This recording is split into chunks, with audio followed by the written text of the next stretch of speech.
Olá, meus queridos irmãos do Núcleo de Estudo Espírita Chico Xavier. Meu nome é Sandro Cunha, faço parte dos Obreiros do Cristo, do Grupo Espírita Irmãos Samaritanos, aqui no Gardênia, Jacarepaguá, e aceitando um convite do nosso irmão Ivair Lupes, estamos aqui para mais um estudo, desta vez do capítulo 17 do Evangelho segundo o Espiritismo, e onde é intitulado Sede Perfeitos.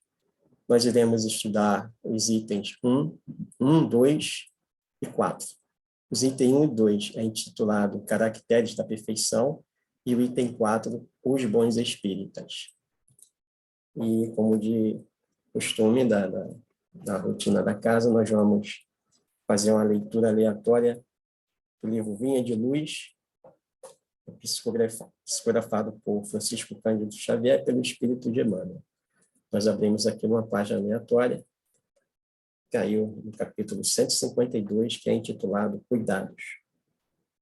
Não vos inquieteis, pois, pelo dia de amanhã, porque o dia de amanhã cuidará de si mesmo. Palavra de Jesus no Evangelho de Mateus, capítulo 6, versículo 34. E aí agora nós vamos ler a reflexão do Emmanuel sobre o tema. Os preguiçosos de todos os tempos nunca perderam o ensejo de interpretar falsamente as afirmações evangélicas. A recomendação de Jesus referente à inquietude é daquelas que mais se prestam aos argumentos dos discutidores ociosos. Depois de reportar-se o Cristo aos lírios do campo, não foram poucos os que reconheceram a si mesmos nas condições de flores, quando não passam ainda de plantas espinhosas. Decididamente, o lírio não fia, não tece, consoante o ensinamento do Senhor, mas cumpre a vontade de Deus. Não solicita a admiração alheia, floresce no jardim ou na terra inculta. Dá seu perfume ao vento que passa, enfeita a alegria ou conforta a tristeza. É útil à doença e à saúde. Não se revolta quando fenece o brilho que lhe é próprio, ou quando mãos egoístas o separam do berço em que nasceu. Aceitaria o homem inerte o padrão do lírio em relação à existência na comunidade? Recomendou Jesus, não guarde a alma qualquer ânsia nociva, relativamente à comida, ao vestuário ou às questões acessórias do campo material. Asseverou que um dia, constituindo a resultante de leis gerais do universo, atenderia a si próprio.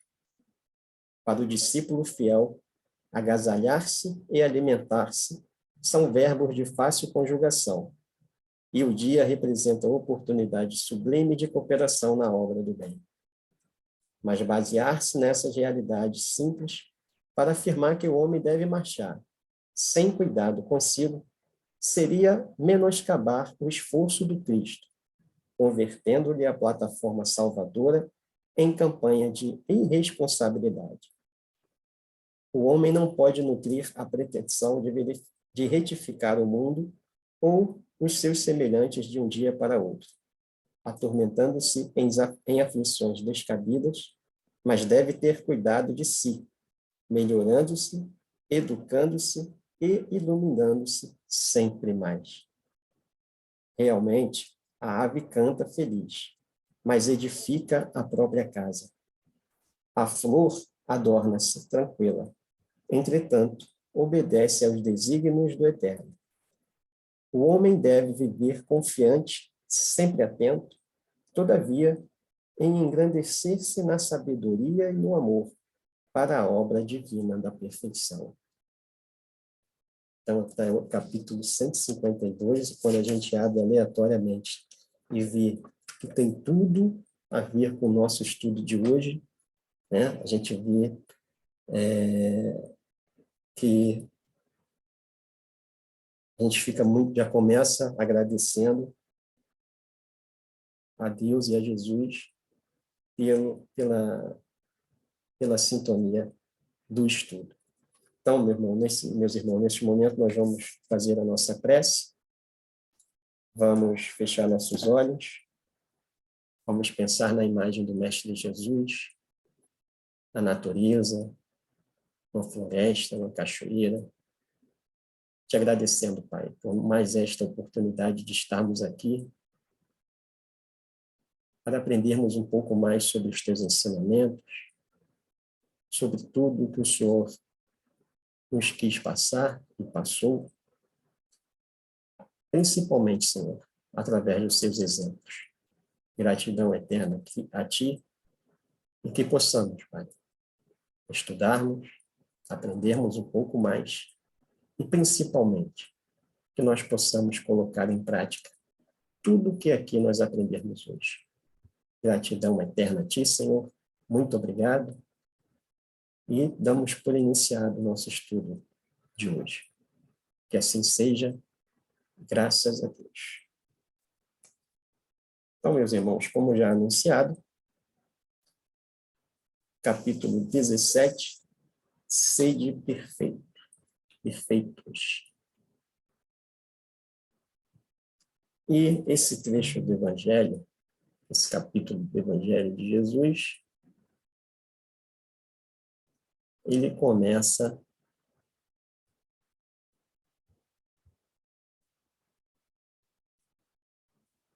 com, nós vamos estudar aqui os caracteres da perfeição,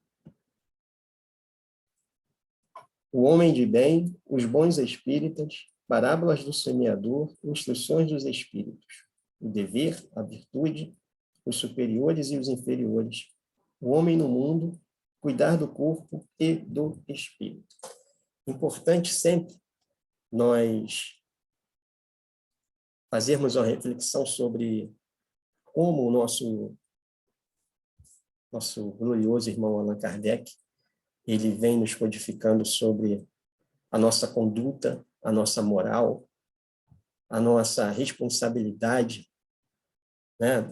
A nossa parte no todo, que é o nosso universo, e uma preocupação muito sábia do nosso codificador, que ele traz esse estudo da perfeição moral, não só no Evangelho segundo o Espiritismo. Ele já começa falando no Livro dos Espíritos, no capítulo 3, tem também esse estudo, que ele intitula, né, no capítulo 3, que é das leis morais, né? Eu gosto sempre de falar da perfeição moral, capítulo 3 do Livro dos Espíritos, na parte 3, perfeição moral. O Kardec já nos fala também sobre os caracteres do homem de bem. Então, vou fazer uma leitura do capítulo. Estou tentando colocar aqui no notebook para que fique melhor a nossa dinâmica aqui, que a gente fica meio muito ponto para a gente ler, e nós não temos muita prática do online ainda, mas nós vamos conseguir, conto com a compreensão de vocês. Então, eu vou fazer a leitura. Deixa eu diminuir aqui a tela para ficar tudo num lugar só. Acho que agora eu consegui. Então, vamos lá, meus irmãos. Capítulo 17. Caracteres da perfeição. Começa com um texto do Evangelho de Mateus, no capítulo 5, versículos 44 e do 46 a 48. Amai os vossos inimigos. Fazei o bem aos que vos odeiam e orai pelo que vos perseguem e caluniam. Porque se somente amardes os que vos amam, que recompensa tereis? Não fazem assim todos os publicanos? Se unicamente saudardes os vossos inimigos, que fazeis com isso mais do que os outros? Não fazem o mesmo os pagãos? Sede, pois, vós outros perfeitos, como perfeito é o vosso Pai Celestial.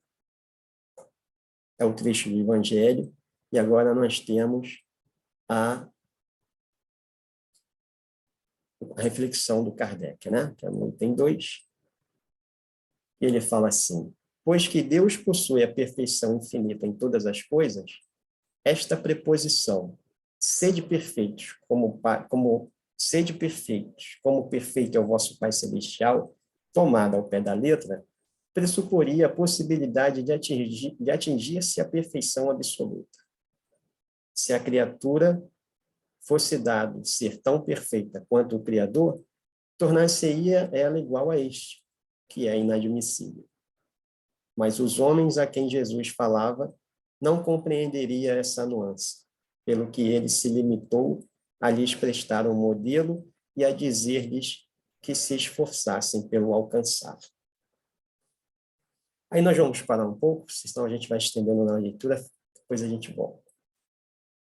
Ainda tem mais um parágrafo, mais um trecho dessa reflexão do Kardec, mas aqui nós já paramos e vamos refletir. Aí vamos lá para cima. Amai os vossos inimigos, fazendo bem aos que vos odeiam, e orai pelo que vos persegue e calunia. Jesus sempre nos chamando, né? Sempre nos aconselhando, sempre trazendo-nos para refletirmos sobre a nossa perfeição, né? E o Kardec já fala aqui que não é uma perfeição absoluta, é uma perfeição relativa. A perfeição absoluta é só Deus, só o nosso Criador. Né? Nós falamos sempre que Deus é justo e perfeito. Só Ele é justo e perfeito. Nós estamos a caminho de uma perfeição relativa. E o nosso codificador nos fala aqui, ó, que é aquela que os homens a quem Jesus falava não recomendaria essa nuance. Por quê? Porque na época de Jesus, se ele fosse explicar tudo nos mínimos detalhes, muitos não iriam entender. Por isso que ele se preocupa muito na didática, em como passar as suas mensagens, não é? Então, nós sabemos que ele sempre falava muito por parábolas, por histórias, né, que ele dava como exemplo para melhorar o nosso entendimento da época e de hoje. E continua aqui, ó. Porque se somente amardes os que vos amam, que recompensa tereis disso? Né? Aí fica muito fácil. Se a gente só amar a quem nos ama, é o ideal que a gente quer. Né? A gente sempre busca, a gente sempre quer amar, ficar próximo de quem nos faz bem. E eu sempre costumo falar que a gente fica, pô, mas a gente vai amar o nosso inimigo, a gente vai, né, aquela passagem que tem que quando nos agrediram a face para nós oferecermos a outra. Isso são ensinamentos de Jesus, a linguagem que ele usava na época, e que nós temos que é tipo apertar a teclinha SAP e traduzir para o nosso conhecimento, passar para o nosso conhecimento atual. Então, o que nós entendemos disso? Amai os vossos inimigos, não é você ficar abraçando, beijando o inimigo. Se a gente puder fazer isso, bem, mas nós acreditamos que nós ainda não estamos nessa fase. Então, amai os vossos inimigos é você não desejar o mal, é você não ficar fazendo maus pensamentos, né, dos nossos desafetos, e sim, quando nós pensarmos nesses irmãos, nós mandarmos uma energia boa, nós até fazemos uma prece para eles. Isso que é amar os vossos inimigos e, como fala aqui também no texto, orai pelos que vos perseguem e caluniam. Porque na época de Jesus, e hoje também existe, mas naquela época com mais assiduidade, com mais frequência, Jesus foi muito perseguido. Os discípulos de Jesus foram muito, muito perseguidos. Então, ele nos aconselha com o seu exemplo. O que Jesus fazia? Né? Nós temos os exemplos dos fariseus, que ficavam sempre querendo que Jesus, né, falasse alguma coisa contraditória ao que ele ensinava, ou que ele saísse da sua sintonia do bem, mas que ele saísse da sua paciência, que ele perdesse, mas Jesus sempre com tranquilidade, sempre respondendo às perguntas, né, dos fariseus com tranquilidade, com a sua sabedoria infinita, e é isso que ele vem nos ensinar. O amar os vossos inimigos é isso. É quando você estiver pensando, né, nos nossos desafios, que a gente também se inclui, nós estamos todo mundo no mesmo barco, nós emanarmos bons pensamentos, bons sentimentos, e assim nós quebrarmos essa energia, né, não muito boa que fica entre nós e os nossos perseguidores, entre os que nos caluniam e até os que nos amam, que nós não somos, né, a perfeição absoluta, nós somos a perfeição relativa, estamos em busca da perfeição relativa. Como que nós vamos conseguir isso? Vamos continuar lendo para ver, né, a próxima etapa que o nosso codificador nos traz para reflexão. Então, ele nos fala aqui, ó. Aquelas palavras, portanto, devem entender-se no sentido de perfeição relativa, a de que a humanidade é suscetível e que mais a aproxima da divindade. Em quem consiste essa perfeição? Isso é muito importante. A gente fala, sede perfeitos. Mas o que nós temos que fazer para sermos perfeitos? Aí Jesus já começou, lá em Mateus falando, que nós temos que amar o nosso próximo, orarmos pelos nossos desafetos, não é isso? E pelos nossos inimigos. Na explanação do Kardec, ele vem falando o que é perfeição absoluta e perfeição relativa. O que nós temos que fazer para atingirmos essa perfeição relativa? Continuemos a leitura. Em que consiste essa perfeição? Jesus o diz. Em amarmos os nossos inimigos, em fazermos o bem aos que nos odeiam, em orarmos pelos que nos perseguem. Mostra ele, desse modo, que a essência da perfeição é a caridade na sua mais ampla acepção, porque implica a prática de todas as outras virtudes.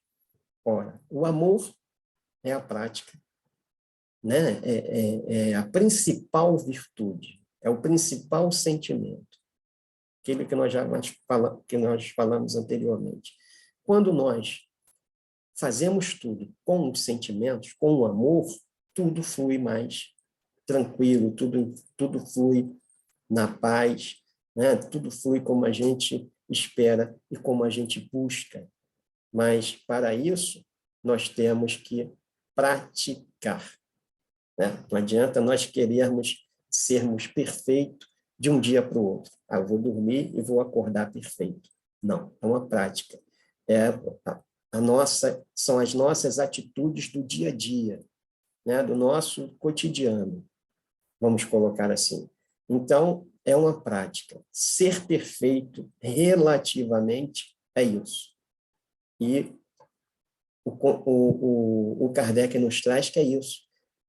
A essência da perfeição é a caridade na sua mais ampla acepção, porque implica a prática de todas as outras virtudes. Fazer o bem ao próximo, amar a Deus sobre todas as coisas e o próximo como a nós mesmos, né? Praticar a caridade moral, caridade material, a caridade espiritual, a caridade essencial, aquela que o Emmanuel tanto nos fala, que é a caridade por nós mesmos. Então, meus irmãos, é a caridade. Para ser perfeito, está aqui, ó, a essência da perfeição relativa é a caridade. A perfeição absoluta, não. Nós não, né? Com Deus, é Deus. A perfeição absoluta é Deus. Deus é justo e perfeito em tudo que ele faz.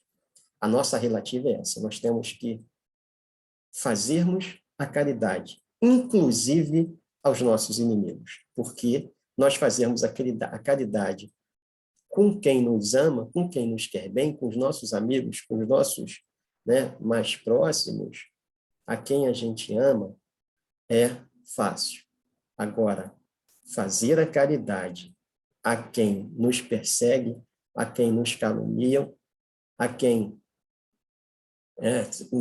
aos nossos desafetos, aí é mais difícil, mas nós temos que começar a entender esse chamado de Jesus, esse ensinamento de Jesus, para que nós sejamos perfeitos relativamente. E o nosso codificador continua falando assim: com efeito, deixa eu ver aqui.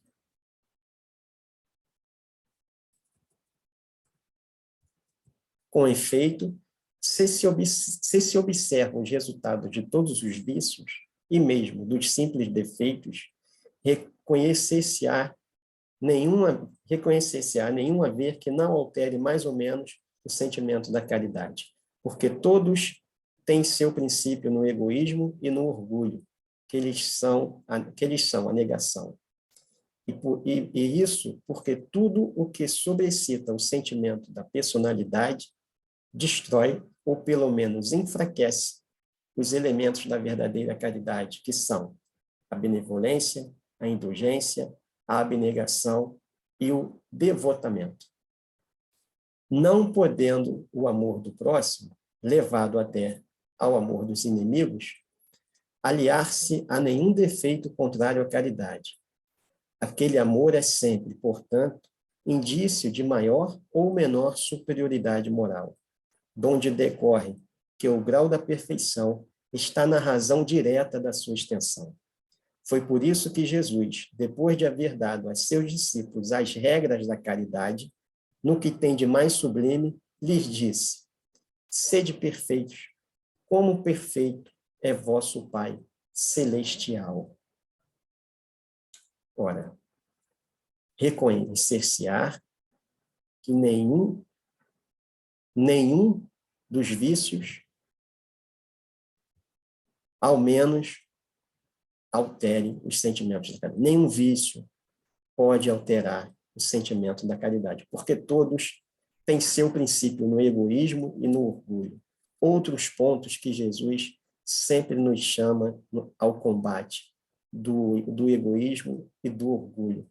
Se nós conseguirmos, através da prática diária, quebrar o nosso egoísmo e o nosso orgulho, automaticamente nós já estamos passando a executar, né, a praticar o bem. Por quê? O que acontece com o egoísta e o orgulhoso? Ele quer tudo para si. Ele só pensa nele. Ele pensa tanto nele que ele deixa de pensar em Deus, que Deus é amor, que Deus é a caridade. Né? Aquele irmão que vê um outro irmão numa situação difícil fala assim: isso aí é problema dele, isso aí é ele que procurou. Tudo bem, pode ser problema dele, pode ser que ele tenha procurado. Mas o que nos custa, meus irmãos, de nós estendermos a nossa mão? Seja com a caridade material, aquela em que nós doamos um alimento, em que nós doamos um agasalho, uma roupa, seja na caridade moral, em que a gente pode passar nossos humildes conhecimentos aos nossos irmãos, né, através dos ensinamentos do Cristo. Temos a caridade espiritual, né, uma oração, uma prece que a gente faz para os nossos irmãos. Então, é simples. Às vezes a gente pensa que é muito complicado, às vezes a gente sempre espera uma pandemia para nós podermos praticarmos o bem, uma situação mirabolante, mas não é nada disso. Se nós começarmos no nosso dia a dia, se nós começarmos na nossa simplicidade diária, nós vamos conseguir colocar isso em prática. Tentemos, que é isso que Jesus nos pede. Não é nada além do que nós possamos fazer, nada além do que nós possamos alcançar. É tudo dentro do nosso limite. E eu sempre fico muito grato quando tenho a oportunidade de fazer de estudar um tema como este, porque, como eu falo sempre, é uma prática. E para a gente praticar, a gente tem que ficar lembrando sempre. E quando a gente estuda, ou quando a gente assiste a um estudo, né? A gente acompanha, né? A nossa evolução, sem demagogia, sem orgulho e sem vaidade, mas se nós estamos aqui estudando, se vocês estão aí assistindo, no aconchego do seu lar, ou seja, aonde o irmão puder assistir-nos, nós já estamos começando, né? Nós já estamos dando o primeiro passo, porque nós vamos ver mais lá na frente, que depende da nossa boa vontade. Nós temos que ter a vontade.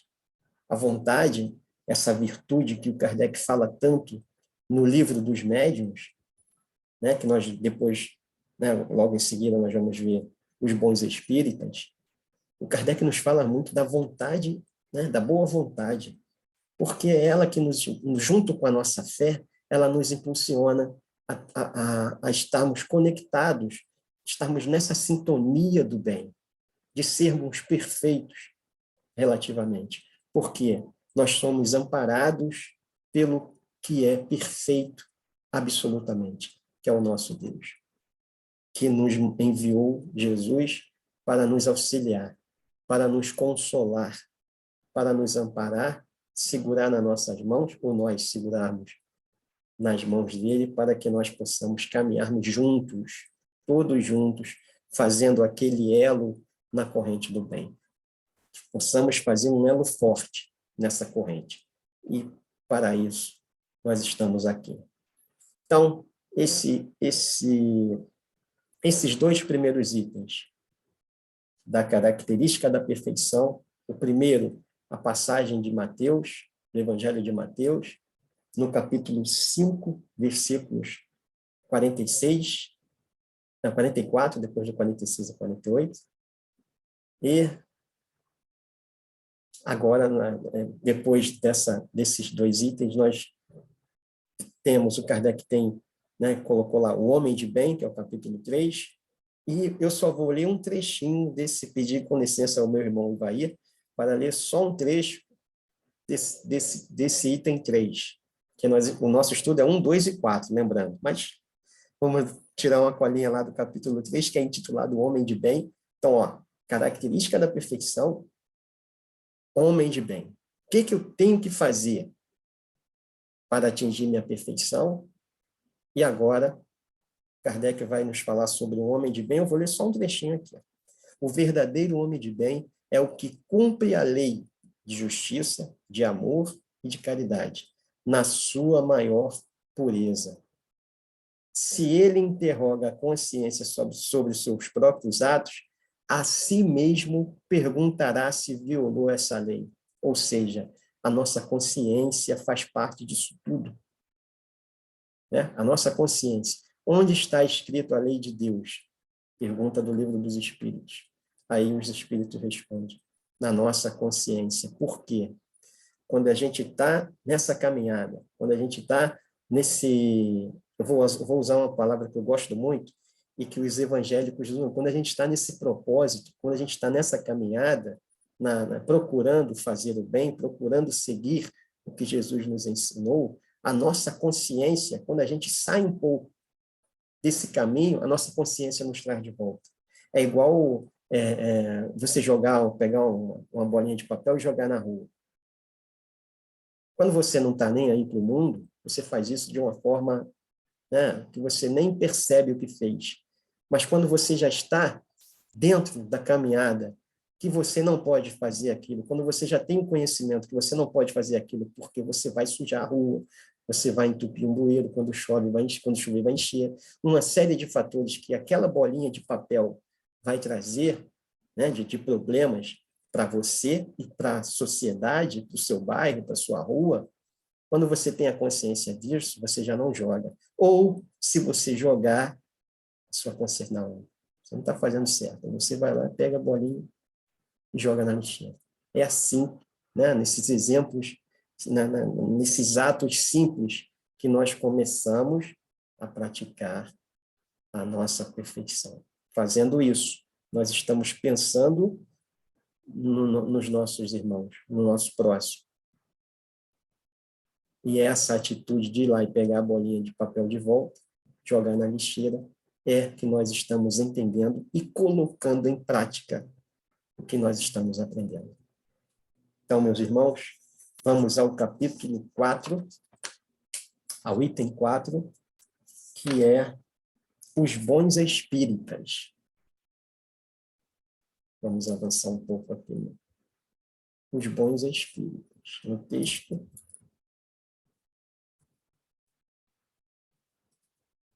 E o Kardec começa assim, esse item, o item 4. Bem compreendido, mas, sobretudo, bem sentido, o Espiritismo leva aos resultados acima expostos, que caracterizam o verdadeiro espírita, como o cristão verdadeiro, pois que o mesmo é que o outro, ou seja, o verdadeiro cristão e o bom espírita.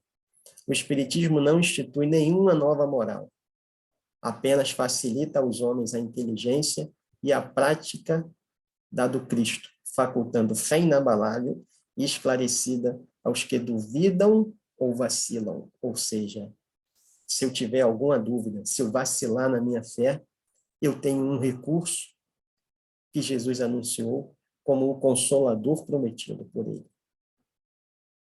A doutrina espírita é o nosso consolador. Qualquer vacilo, como ele fala aqui, qualquer dúvida, se a minha fé vacilar, eu tenho onde buscar os meus recursos. Eu tenho onde buscar os recursos para que eu possa me fortalecer e tornar a minha fé inabalável. Porque nada disso acontece se nós não tivermos a fé do tamanho de um grão de mostarda. Não precisa ser muito.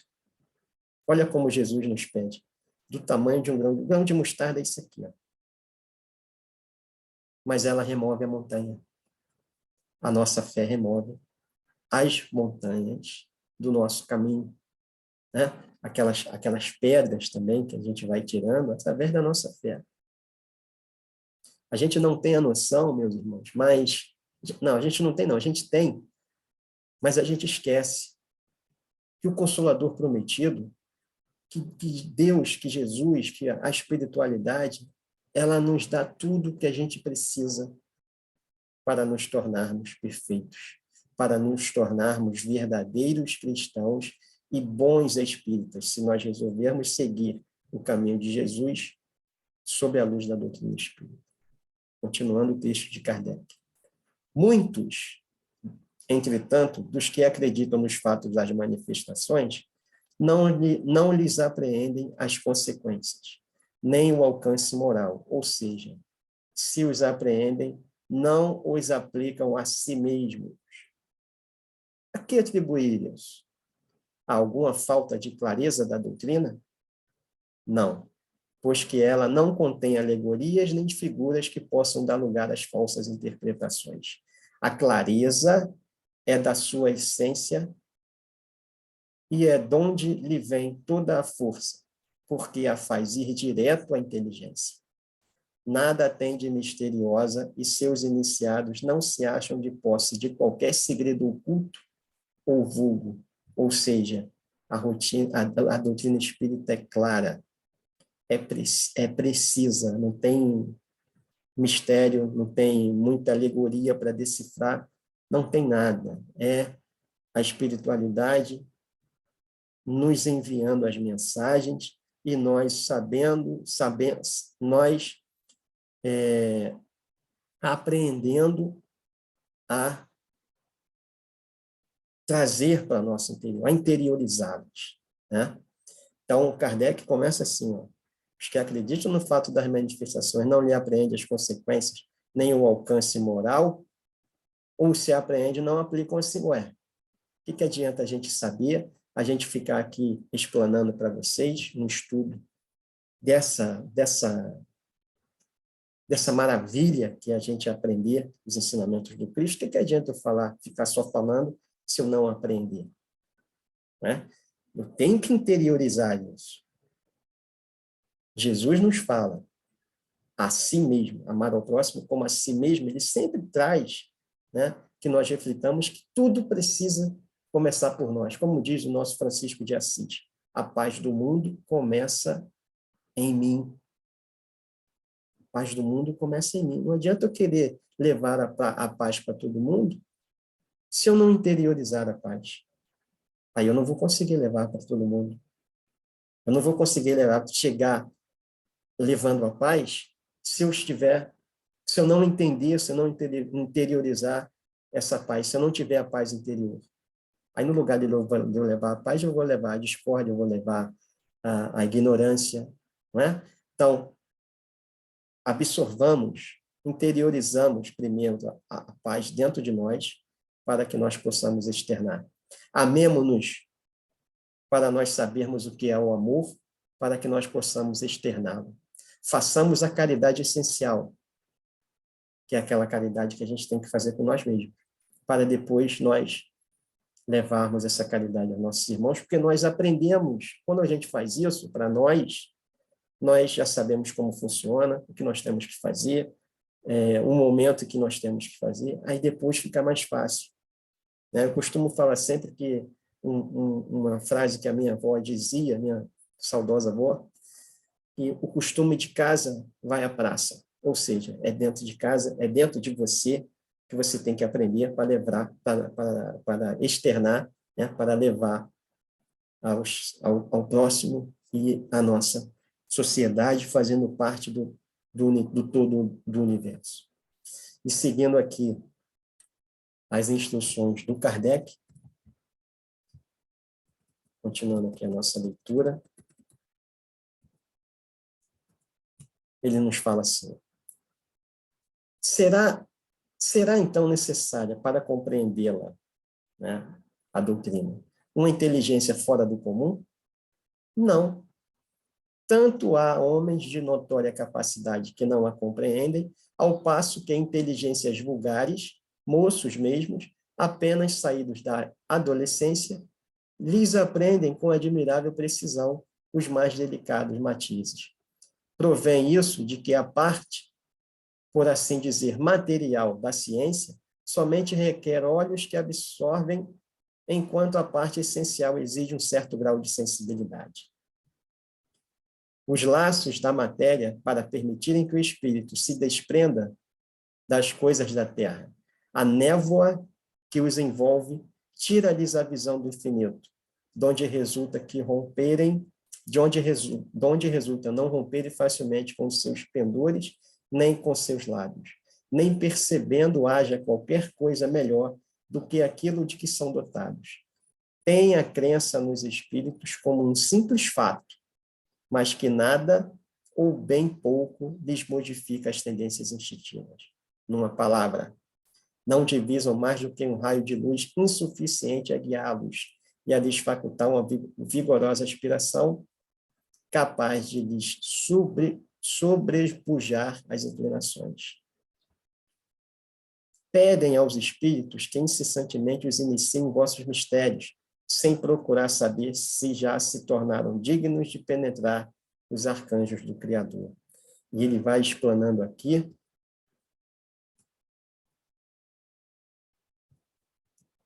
agora já no último parágrafo, ele fala assim: aquele que pode ser, com razão, qualificado de espírita verdadeiro e sincero, olha que maravilha, se acha em um grau superior de adiantamento moral. Aquele que pode ser, com razão, qualificado de espírita verdadeiro e sincero, se acha em grau superior de adiantamento moral. O espírito que nele domina de modo mais completo a matéria, dá-lhe uma percepção mais clara do futuro. Os princípios da doutrina lhe fazem vibrar fibras que nos outros se conservam inertes. Em suma, é tocado no coração, pelo que inabalável se torna a fé. É qual músico que alguns acordes bastam para comover, ao passo que outros apenas ouvições. Reconhece-se o verdadeiro espírita pela sua transformação moral e pelos esforços que emprega para dominar suas inclinações mais. Enquanto um se contenta com o horizonte limitado, outro, que apreende alguma coisa de melhor, se esforça por desligar-se dele e sempre o consegue, se tem firme a vontade. Olha a vontade aí de novo. Olha a vontade já vindo à tona novamente. Então, meus irmãos, não tem mistério, não tem coisas mirabolantes, tarefas mirabolantes. É tudo simples. Para nós sermos perfeitos relativamente, para nós sermos um verdadeiro cristão, para nós sermos um verdadeiro espírita, um bom espírita, como diz, como é intitulado esse item 4, nós temos que nos transformarmos moral e espiritualmente, empregarmos os nossos esforços para domar as nossas más inclinações, ou seja, combatermos o bom combate, combatermos os nossos orgulhos, as nossas vaidades, os nossos egoísmos e transformarmos tudo isso na prática do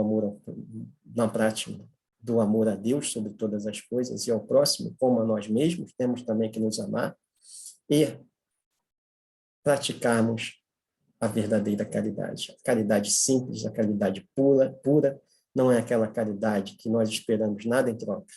Nada nós devemos esperar da caridade, apenas o nosso sentimento de gratidão a Deus pelas oportunidades de servir. Nós vivemos meses ou alguns anos difíceis, através da pandemia, onde nós tivemos uma oportunidade rara de ajudarmos ao próximo, de praticarmos a caridade. Se nós não praticávamos, tivemos a oportunidade de aprender a praticar e continuar praticando. Né? Que seja uma nova era para nós, né? Uma nova época que vem pós-pandemia, onde nós tivemos uma oportunidade de aprender a amar ainda mais ao nosso próximo. Então, meus irmãos, para finalizar, eu vou ler um trecho do livro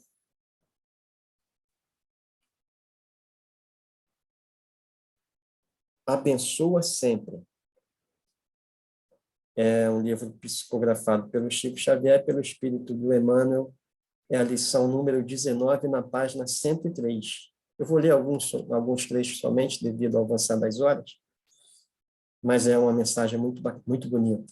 Fala assim: ao apelo do Divino Mestre, recomendando-nos sede perfeitos, evitemos a indesejável resposta da aflição. Ninguém pode trair os princípios da sequência que governam a natureza, e o tempo será sempre o patrimônio divino em cujas bênçãos alcançaremos as realizações que a vida nos espera. Antes de cogitar da colheita, atendamos à sementeira, antecipando a construção do teto de nossa casa espiritual, num aprimoramento que nos cabe atingir. Edifiquemos os alicerces no chão de nossas possibilidades humildes, erguendo sobre eles as paredes de nossa renovação, a fim de não nos perdermos no movimento vazio. Iniciemos a perfeição de amanhã com a bondade de hoje. Ninguém é tão deserdado no mundo que não possa começar com o êxito necessário. Não busques regenerar o delinquente a rudes golpes verbais. Auxilia-o, de algum modo, oferecendo-lhe algumas frases de fraternidade e compreensão. Não suponha seja possível a milagrosa transformação de alguém no caminho empedrado da crueldade ou da ignorância. Faze algo que possa servir de plantação inicial, de luz no espírito que te propõe reformar.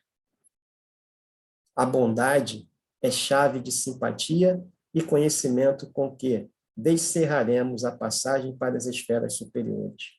Avancemos, assim, com a bondade por norma de ação, retificando em nossa estrada os aspectos e experiências que nos desagradam na estrada dos outros.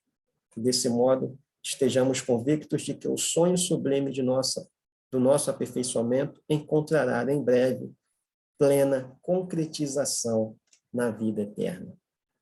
Então, meus irmãos, nós vamos agora fazer a nossa prece, desejando a todos vocês, antes disso, que a paz do Cristo esteja sempre em vossos corações, que a nossa caminhada ela não é fácil. Nós vivemos num planeta de provas e expiações, mas nós temos um Deus que nos ampara, que nos acolhe, que nos enviou o Mestre Jesus para ser o nosso modelo e guia, que nos enviou em seguida a doutrina espírita, que é o nosso consolador, que através dessa espiritualidade que tanto nos ampara, tanto nos acolhe, tanto nos auxilia, que nós possamos, meus irmãos, refletirmos sobre o estudo para sermos um dia perfeitos, relativamente falando. Então, vamos fechar os nossos olhos, agradecer ao Mestre Jesus, aos espíritos que aqui nos acompanharam, ao Chico Xavier, o mentor da casa do Núcleo de Estudo Espírita Chico Xavier. Muito obrigado, Senhor, por mais essa oportunidade de estudo, por mais este aprendizado. E com fé, com a nossa fé, Senhor, inabalável em Ti, nós encerramos o estudo de hoje. Muito obrigado. Gratidão é a palavra que fica para a nossa reflexão. Que assim seja. Graças a Deus.